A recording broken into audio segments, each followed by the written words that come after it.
Oke, teman-teman semua, dulur-dulur semua, pecinta sapi di Indonesia. Assalamualaikum warahmatullahi wabarakatuh. Untuk pertama kalinya, saya mencoba mengupload video di YouTube untuk memenuhi tugas akhir komputer bisnis. Terima kasih sudah mengklik video ini dan sudah berkenan untuk menonton video ini. Eh, saya akan membahas sedikit tentang sapi peranakan ongole. Apa itu sapi peranakan ongole? Langsung saja gas ke slide berikutnya.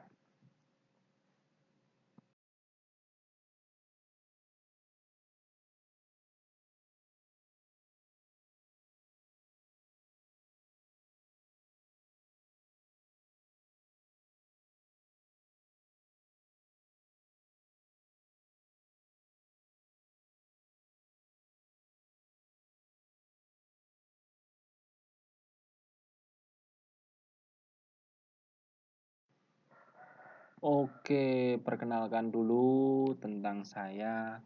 Perkenalkan, nama saya Fikri Fahrul Razi. Biasa orang-orang memanggil saya dengan nama Fikri atau Ozi. Usia saat ini saya 19 tahun dan saat ini saya sedang menempuh pendidikan di STIM YKPN Yogyakarta, menempuh prodi S1 Manajemen.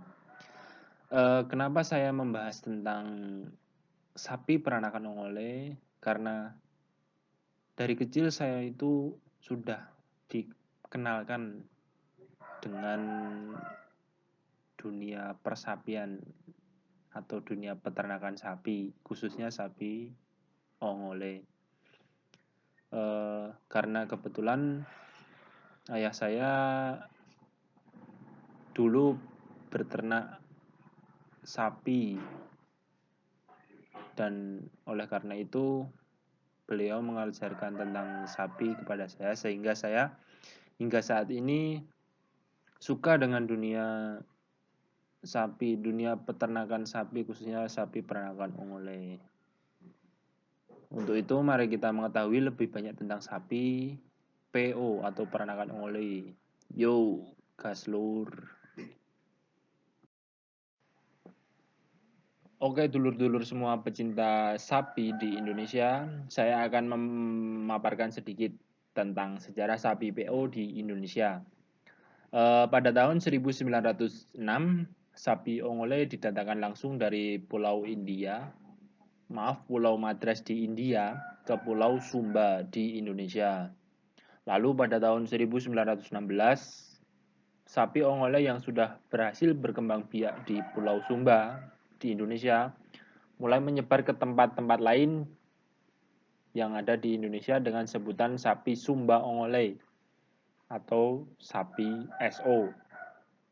Lalu tahun 1930-an, pemerintah Hindia Belanda dengan kebijakan peternakan saat itu yang disebut dengan kebijakan ongolisasi atau mengawinkan sapi ongole dengan sapi Jawa untuk memperbaiki ukuran dan bobot badan.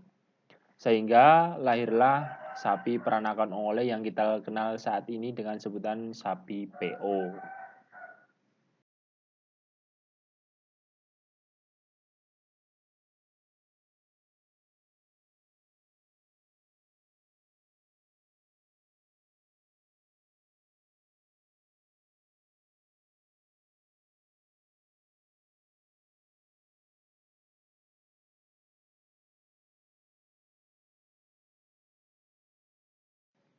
Oh iya, dari tadi kan saya membicarakan tentang sapi PO terus-menerus. Nah, sebenarnya rekan-rekan dulur-dulur tahu nggak sih sapi PO itu apa? Nah, nih kalau nggak tahu, saya akan sedikit memberitahu sapi PO itu apa. Sapi PO atau peranakan ongole adalah sapi yang berasal dari India. Dulu itu sapi ongole itu berasal dari India dan masih tergolong jenis sapi zebu atau sapi yang memiliki punuk. Punuk itu adalah daging yang ada di punggung sapi bagian depan sebelah belakang leher. Lalu sapi ini sering disebut dengan sapi kulon oleh para peternak di Jawa. Di Jawa, di daerah saya di sini sering menyebutkan dengan istilah sapi kulon. Sapi ini adalah sapi hasil perkawinan silang antara sapi ongole dengan sapi Jawa. Jadi sapi ongole asli India itu dikawinkan dengan sapi asli Jawa. Jadilah sapi peranakan ongole. Sedikit bocoran tentang bentuk sapi ongole. Sapi ongole itu berwarna putih dan ada daging yang menonjol di bagian atas tubuhnya. Biasanya sapi PO itu memiliki badan yang kalau manusia ya katakanlah atletis lah. Kalau sapi ya seperti sapi PO itu keren.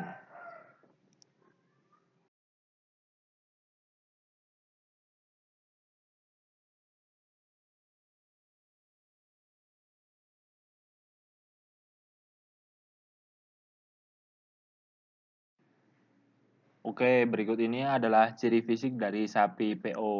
Kan percuma kan kalau saya hanya menjelaskan apa itu sapi PO tanpa memaparkan ciri fisiknya. Yang pertama, sapi PO itu memiliki bulu berwarna putih atau abu-abu. Bentuk kepala pendek melengkung, telinga panjang dan menggantung. Perutnya agak besar. Sapi PO jantan biasanya itu memiliki bercak hitam pada lutut dan matanya besar. Biasanya sapi PO jantan itu memiliki mata yang lebih besar daripada sapi PO betina dan dilingkari kulit berwarna hitam. Jadi sekeliling mata itu dilingkari kulit berwarna hitam, bulu berwarna hitam. Kemudian sapi PO memiliki punuk di atas gumba. Jadi posisinya di belakang leher, di depan punggung, bagian atas. Jadi tepat di atas leher bagian belakang. Kemudian kaki panjang berurat kuat. Jadi sapi PO itu juga cocok untuk dijadikan sapi pekerja. Memiliki kaki panjang dan berurat kuat. Jadi sapi PO bisa tahan lama kalau dipakai jalan. Kemudian ada gelambir yang menggelantung dari bawah kepala sampai leher, sampai perut. Jadi dari kepala, kemudian ke leher itu ada gelambirnya. Kemudian dari leher sampai perut itu juga masih nyambung gelambirnya.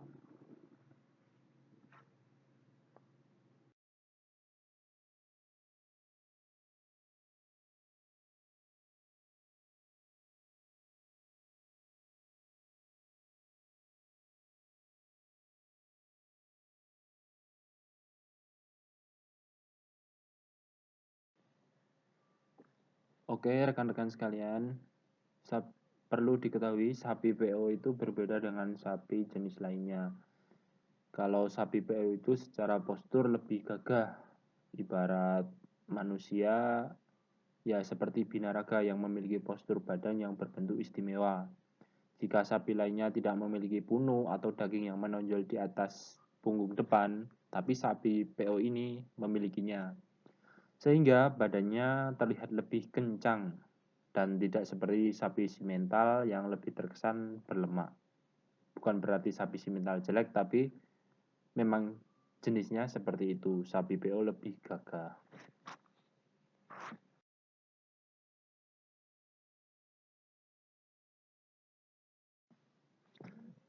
Yang selanjutnya adalah pakan dari sapi PO. Dalam pertumbuhan sapi PO tentu saja membutuhkan nutrisi yang banyak agar pertumbuhannya bisa optimal. Berikut ini pakan-pakan yang sering diberikan ke sapi PO. Yang pertama ada bekatul. Bekatul itu kalau di Bantul namanya katul. Adalah bagian terluar dari bagian bulir yang terbungkus oleh sekam. Bulir adalah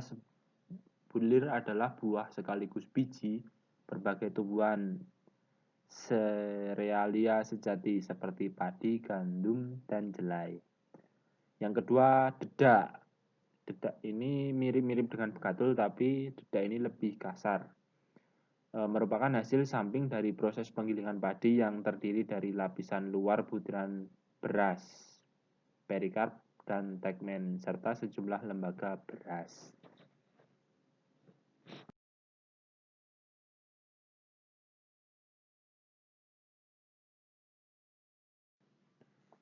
Pakan yang selanjutnya adalah ampas tahu. Ampas tahu adalah sisa atau limbah dari pengolahan tahu. Kandungan ampas tahu yaitu protein sebesar 8,66%, lemak sebesar 3,79%, air sebesar 51,63%, dan abu sebesar 1,21%, sehingga sangat baik untuk pakan ternak khususnya sapi PO. Selanjutnya adalah keleci. Keleci adalah kulit ari kedelai yang telah melalui proses perendaman dan perebusan lalu dipisahkan dari bijinya. Walaupun limbah, keleci ini masih mempunyai kandungan nutrisi yang bagus untuk pakan ternak. Kulit ari kedelai mengandung protein kasar sebesar 17,98%, lemak kasar sebesar 5,5%, serat kasar sebesar 24,84%, dan energi metabolis sebesar 2.898 kilokalori per kilogram. Sumber dari Anonim tahun 2013.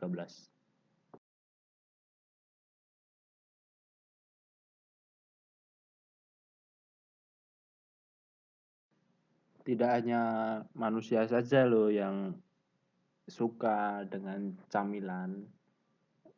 Sapi PO pun juga suka dengan camilan. Namun camilannya tentu saja berbeda dengan camilan kita sehari-hari. Berikut ini camilan untuk sapi PO. Yang pertama adalah rumput gajah. Kalau rumput gajah itu di daerah Bantul, Yogyakarta ini sering disebut dengan kolonjono. Adalah sebuah rumput yang tinggi dan besar, yang kaya akan nutrisi yang baik untuk ternak. Warnanya hijau dan batangnya panjang, tinggi. Yang kedua adalah jerami. Jerami adalah batang padi yang sudah kering. Meskipun kering, tetapi jerami bermanfaat saat tidak ada rumput, atau juga bisa sebagai pakan pendamping rumput.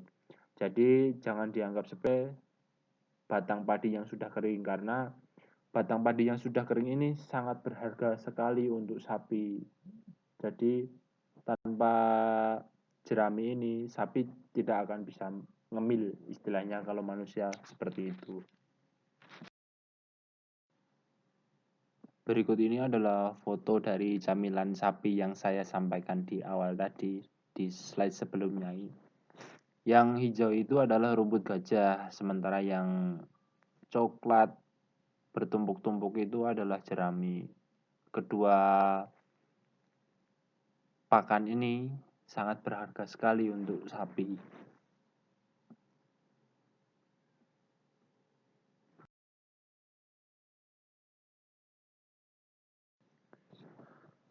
Berbeda dengan jenis sapi lainnya seperti simental atau limousin, kalau sapi PO ini memiliki fisik yang lebih kuat untuk menarik atau istilahnya dipakai untuk bekerja, memikul beban kuat, itu sapi PO sangat tahan. Di sini ada foto sapi PO yang dimanfaatkan tenaganya untuk menarik gerobak yang berisikan penumpang dan juga barang-barang. Sapi PO memiliki kelebihan pada tenaga dan juga nafas yang lebih panjang daripada sapi-sapi yang jenis lainnya.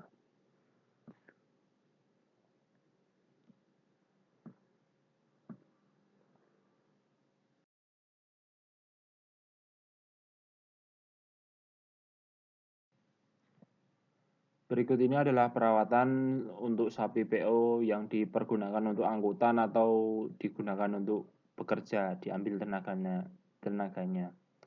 Karena sapi untuk angkutan lebih banyak mengeluarkan tenaga, maka harus lebih diperhatikan lagi kondisi tubuhnya agar tidak terjadi hal-hal yang tidak diinginkan kepada si sapi tersebut. Yang pertama adalah kebersihan tubuh sapi. Karena sering dipakai keluar dari kandang, sapi usahakan bersih agar kondisinya pun enak dipandang dan meminimalisir terjangkitnya penyakit dari bakteri. Yang kedua, pengecekan tali tambang untuk pengikat sapi. Tambang untuk mengikat sapi selain berfungsi untuk mengikat agar tidak lepas, namun juga berfungsi untuk mengendalikan gerak sapi. Untuk itu harus selalu dikontrol kondisinya. Jika tali tambang sudah hampir putus, sebaiknya langsung diganti. Bahkan sebelum putus itu harus sudah diganti agar tidak terjadi hal-hal yang tidak diinginkan. Yang selanjutnya adalah pengecekan kuku sapi. Hal ini perlu dilakukan karena sapi berjalan dengan waktu yang lebih lama dan jarak yang lebih jauh. Jika kuku sapi panjangnya membahayakan, harus segera dipotong agar tidak membahayakan sapi tersebut.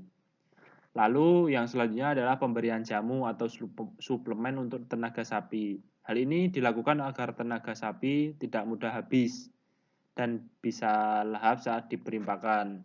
Jika lahap saat diberi pakan, maka tenaganya akan pulih kembali. Seperti itu.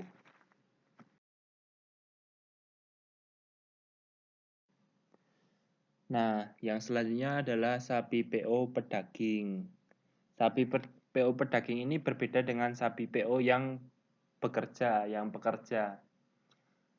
Sapi PO pedaging ini diternakan untuk diambil dagingnya dan tidak digunakan untuk mengangkut apapun. Jadi sapi pedaging ini pure program penggemukan.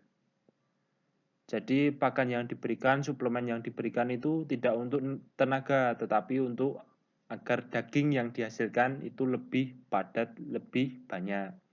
Peternak sapi PO pedaging ini biasanya melayani pasokan daging ke pasar-pasar atau bisa juga digunakan untuk kurban. Biasanya kalau Idul Kurban, para peternak ini panen sapi PO pedaging. Jadi sapi PO yang sudah digemukan berbulan-bulan lamanya bisa dijual saat Idul Kurban.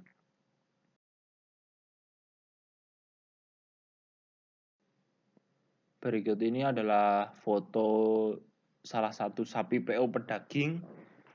Lihat dulur-dulur semua. Sapi PO ini memiliki bodi yang sangat berat sekali, sangat bagus sekali. Di dalamnya terdapat daging-daging yang begitu mantap untuk dikonsumsi. Ini sapi PO pedaging yang bagus.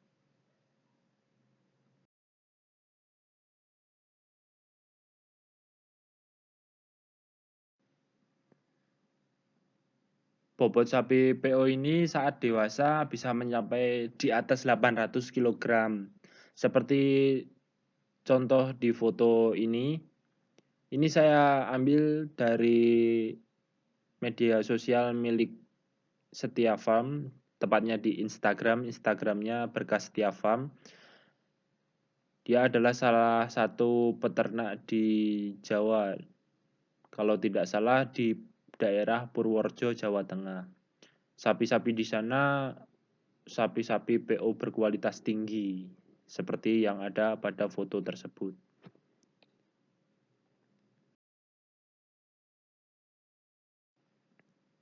Bisa dilihat di foto, ini yang coklat putih ini adalah sapi simental. Sementara yang putih agak kehitaman ini adalah sapi PO. Bisa dilihat dari bentuk fisiknya, sapi PO lebih gagah. Sementara sapi simental lebih cenderung ke daging yang lebih banyak. Kalau untuk perbandingan daging, sapi simental dan sapi PO itu sebenarnya tidak jauh berbeda, hanya saja nanti yang menentukan adalah perawatan dan juga usia sapi tersebut. Jadi kalau ada pertanyaan yang bagus yang sapi simental atau sapi yang PO. Nah, kalau seperti itu ya kembali lagi ke diri masing-masing, sukanya lebih yang simental atau yang PO. Seperti itu.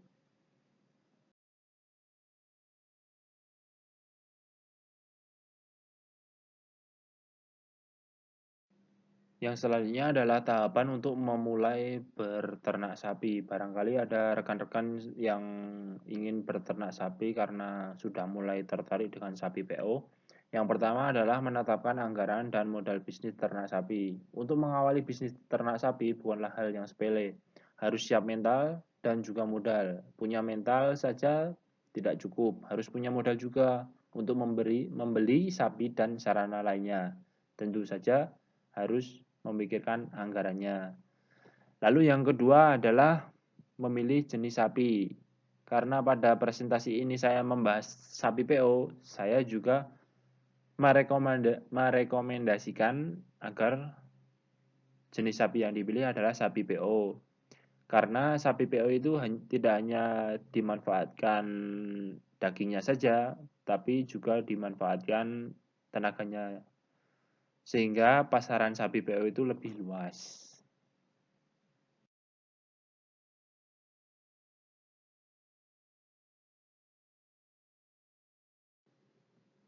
Setelah menetapkan anggaran dan juga modal untuk memulai bisnis dan juga memilih sapi yang akan diternakkan, selanjutnya adalah menyiapkan lokasi dan konsep kandang sapi. Untuk berternak sapi diperlukan lahan yang luas dan memiliki sirkulasi udara yang baik serta lokasi kandang diusahakan tidak dekat atau bahkan menempel pada rumah penduduk. Karena kotoran sapi itu kalau dekat dengan rumah itu juga memiliki aroma yang kurang sedap. Selanjutnya adalah membuat kandang sapi. Setelah menyusun konsep kandang sapi, selanjutnya eksekusi membuat kandang sapi. Bagian membuat kandang sapi ini bisa jadi salah satu bagian terpenting karena kandang harus luas agar sapi bisa bergerak bebas. Kandang juga harus memiliki sirkulasi udara yang baik demi kesehatan sapi.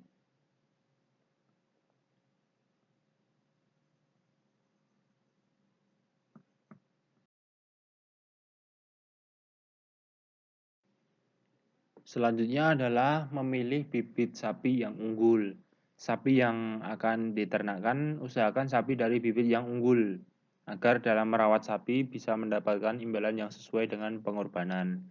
Jadi, merawat sapinya itu tidak sia-sia, mendapatkan hasil yang seimbang dengan usaha yang telah kita keluarkan.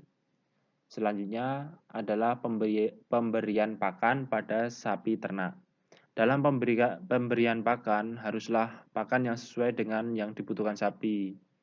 Jika berternak sapi PO pedaging, maka pakan yang diberikan adalah pakan yang membuat daging lebih berisi, lebih membuat gemuk sapi.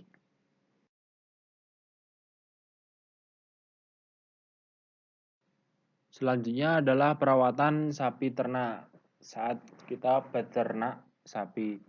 Setelah aspek-aspek sebelumnya terpenuhi, aspek selanjutnya adalah perawatan. Hal ini menjadi pokok kegiatan jika kita akan berternak sapi. Sapi yang sehat, gemuk, dan maksimal pertumbuhannya akan tercapai jika perawatannya pun bagus. Kemudian selanjutnya adalah pemeliharaan sapi. Jika kita berternak, kita juga harus menganggap ternak kita sebagai bagian dari hidup kita. Dan kita wajib untuk memeliharanya agar ternak kita dapat menghasilkan hasil yang maksimal.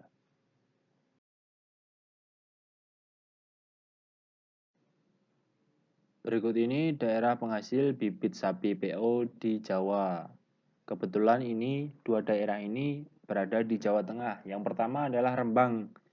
Kabupaten Rembang telah ditetapkan sebagai sumber bibit sapi peranakan ongole oleh Kementerian Pertanian. Penetapan tersebut secara resmi tertuang di dalam surat keputusan atau SK dari Kementerian Pertanian nomor 404 garis miring KPTS garis miring PK titik 010 garis miring 7 garis miring 2017. Lalu kota kedua adalah Kebumen. Kebumen juga merupakan salah satu daerah penghasil sapi peranakan ongole yang bagus kualitasnya, banyak sapi bagus dan juga kondisi kandang yang bersih. Sudah terbukti di para peternak di Indonesia.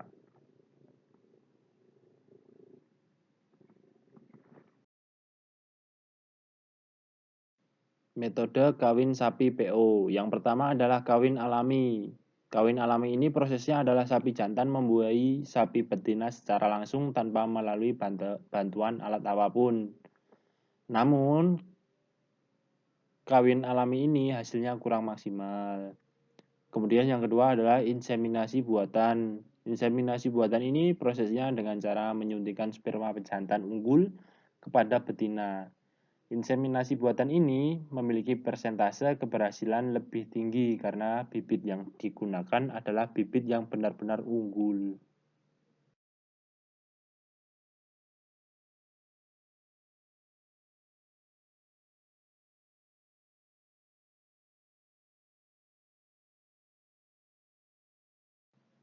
Selanjutnya adalah penyakit pada sapi PO.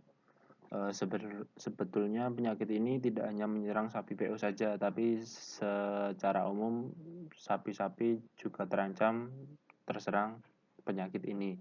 Yang pertama adalah antraks, penyakit yang disebabkan oleh bakteria Bacillus anthracis dan sangat mematikan dalam bentuknya, yang paling ganas dan berbahaya bagi sapi dan manusia. Gejala penyakit antraks adalah nafsu makan menurun, suhu badan tinggi setelah 3 hari suhu normal, mengeluarkan darah dari mulut, hidung, dan telinga, dan sekujur tubuh mulai akan membusuk, berwarna hitam, dan mengakibatkan suatu kematian.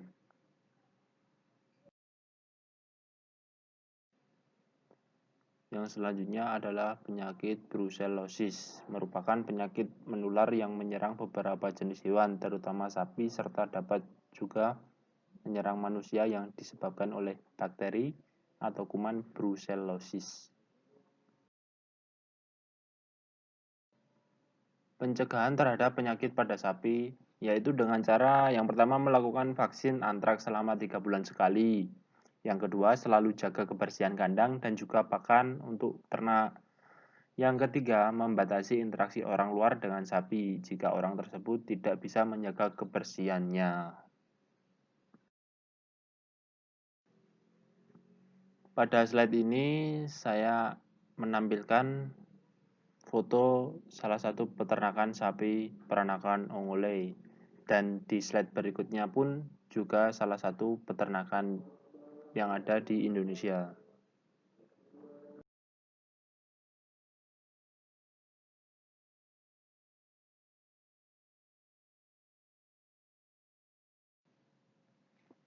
Baik teman-teman semua, rekan-rekan semua, dulur-dulur semua, pecinta sapi di Indonesia.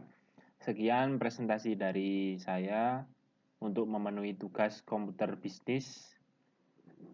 Bila dalam saya membawakan presentasi banyak sekali kesalahan, bahkan kekeliruan yang menyinggung salah satu pihak, saya mohon maaf. Dan juga saya mohon maaf apabila audio yang saya buat ada suara-suara gaduh karena kondisi di tempat saya tidak begitu memungkinkan untuk audionya jernih. Sekali lagi saya mohon maaf dan saya akhiri presentasi pada kesempatan kali ini. Wabillahi taufik wal hidayah. Wassalamualaikum warahmatullahi wabarakatuh. Jika teman-teman semua suka dengan video ini, saya mohon untuk klik like dan juga bila berkenan silahkan dibagikan ke sosial media teman-teman semua. Terima kasih.